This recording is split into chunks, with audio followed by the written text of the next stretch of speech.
Welcome to this math session, students. In this math session, we are going to revise your chapter number 2, linear equation in one variable. Particularly हम ये आपके linear equation in one variable में जितने भी फॉर्मूले थे और जितने भी टाइप के क्वेश्चन थे वो हम रिवाइज करेंगे। बेसिक सबसे पहले हमने पढ़ा था कि कांस्टेंट, वेरिएबल, टर्म, एक्सप्रेशन और इक्वेशंस क्या होते हैं। ये सारी चीजें आपके क्लास 7th का कंसेप्ट है। नंबर्स जिन्हें एक फिक्स वैल्यू होती है उसे कांस्टेंट्स बोला जाता है। ऐसे वेरिएबल मतलब ऐसी टर्म्स और पर्टिकुलरली ऐसे एक्सप्रेशन जिनकी वैल्यू फिक्स नहीं है वो होते हैं आपके वेरिएबल। जब आप वेरिएबल और कांस्टेंट को मल्टीप्लाई करते हो वो आपके बन जाते हैं टर्म। जो आप टर्म को एक दूसरे से प्लस माइनस से सेपरेट करते हो वो बन जाते हैं एक्सप्रेशन। जो आप दो एक्सप्रेशंस को एक दूसरे के साथ इक्वेट करते हो वो बन जाते हैं इक्वेशन। अब इन इक्वेशंस में लीनियर इक्वेशंस कौन से होते हैं? जिनमें वेरिएबल की मैक्सिमम पावर होती है 1। आपके जो भी वेरिएबल हो उसमें अगर मैक्सिमम पावर 1 है, those are called your linear equations. As for example, 2x plus 3y equal to 1, 3y minus 4z, 2x plus 3y square minus 4 plus 4y square minus 3z cube equal to 4w। इन सब में हमने maximum power को analyse किया and उनमें से कौन कौन से लीनियर इक्वेशंस थी वो देखा। फिर लीनियर इक्वेशंस ये सब देखने के बाद इन सब में से linear equation in one variable कौन से हैं वो हमने आइडेंटिफाई किए। वो linear equation in one variable के लिए आपके पास सिर्फ एक ही वेरिएबल अंदर होना चाहिए। Linear equation in one variable समझने के बाद हमने देखा कि उसके टाइप के कौन से छोटे वाले क्वेश्चंस आप एक्सपेक्ट कर सकते हैं, जिसमें 2 डिजिट नंबर वाले क्वेश्चंस आप एक्सपेक्ट कर सकते हैं। 2 डिजिट नंबर के लिए आपको ये थंब रूल याद रखना है, 10 into 10th digit plus units digit. इसमें जनरली 10th डिजिट या यूनिट्स डिजिट को आपको एज्यूम करना होगा x, फिर आपको सम ऑफ दिस 2 डिजिट्स और difference of this 2 digit something दिया होगा, वहां से आप दूसरा डिजिट फाइंड कर सकते हैं। दूसरे टाइप के क्वेश्चन थे मनी बेस्ड क्वेश्चन, जिसमें 2 इक्वेशंस हम पर्टिकुलरली बनाते थे। पहला कि कितने कॉइन्स हैं टोटल, राइट, कि मान लो 50 पैसे के 10 कॉइन हैं या तो वो टोटल 500 पैसे होते हैं। अगर x कॉइन से 50 पैसे के, y कॉइन से 20 पैसे के। इसमें जनरली ऐसे एग्जांपल होता था कि मान लो मैडम पूर्वी जा रही है शॉपिंग करने के लिए शॉपिंग कॉम्प्लेक्स में, टोटल उनके बैग में 100 कॉइन्स हैं तो x plus Y equal to 100 and ये सारे कॉइन्स 50 पैसे और 20 पैसे के हैं, तो टोटल अमाउंट उनके बैग में है 10 rupees. So total amount will be equal to 50 into x plus 20 into y in पैसे। तो ये 10 रुपीज को भी आपको पैसे में कन्वर्ट करना पड़ेगा। Do you remember this everyone? हाँ या ना? एज ए 2 डिजिट नंबर और अमाउंट बेस्ड क्वेश्चन हमने सारे किए थे।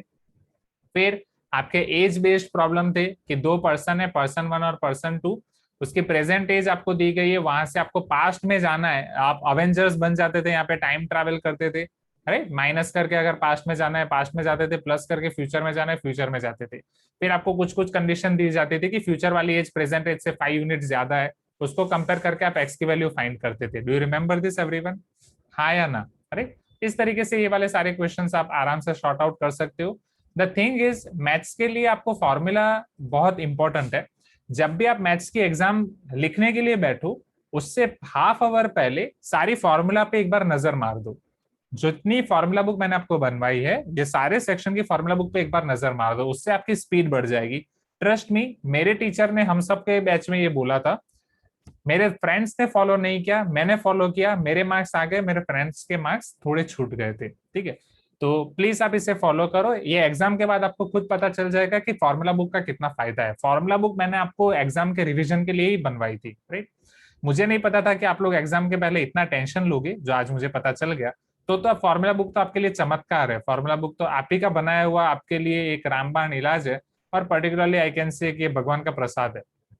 तो इसको फॉलो करके जाओ अच्छे से। फॉर्मूला बुक से आपका कॉन्फिडेंस ऑटोमेटिक आ जाएगा। 8M 2.2 में हमने higher level linear equation in one variable देखे थे कि उसमें हम कैसे सॉल्व कर सकते हैं फ्रैक्शन बेस्ड क्वेश्चन को, जिसमें क्रॉस मल्टीप्लिकेशन हमने फॉलो किया था, और बहुत सारे फ्रैक्शन होते हैं तो एलसीएम लेके हम कैसे आगे बढ़ सकते हैं।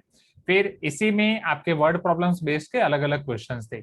इसमें आपने रेगुलर बुक में बहुत सारे क्वेश्चन सॉल्व किए थे स्टूडेंट्स।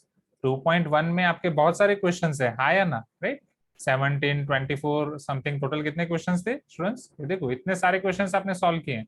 तो जस्ट अपने आपके कॉन्फिडेंस रखो। Just thing is you need to keep confidence and faith in yourself, right. Total 23 questions आपने किए हैं, सब अलग अलग लेवल के।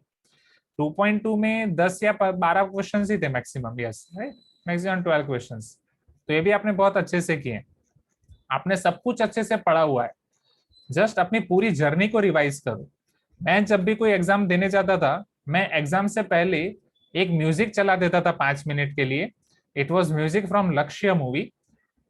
वो म्यूजिक पूरा चलता था यहाँ पे, एंड मैं पूरी जर्नी मेरी रिवाइज करता था कि मैंने क्या क्या किया ये एग्जाम तक पहुंचने के लिए, ये एग्जाम तक आने के लिए। सारे फॉर्मूला बुक और रेगुलर बुक के पेजेस में बस टर्न करता था कि मैंने चैप्टर 1 में ये पढ़ा है, मैंने चैप्टर 1 में ये भी पढ़ा है, ये सारी फॉर्मूला लिखी है। और एक क्लास में मैंने पूरा ध्यान दिया आशीष सर के क्लास में, भले वो अच्छा पढ़ाते थे या नहीं पढ़ाते थे, बट मैं अच्छे से बैठ के पढ़ता था या पढ़ती थी। हर एक क्वेश्चन मैंने अच्छे से देखा है, हर एक क्वेश्चन की प्रैक्टिस की है, ये क्वेश्चन पढ़ा है, ये भी पढ़ा है, ये भी पढ़ा है, क्या नहीं पढ़ा है। दो दो बुक्स मैंने भर दी है, formula book and regular book की।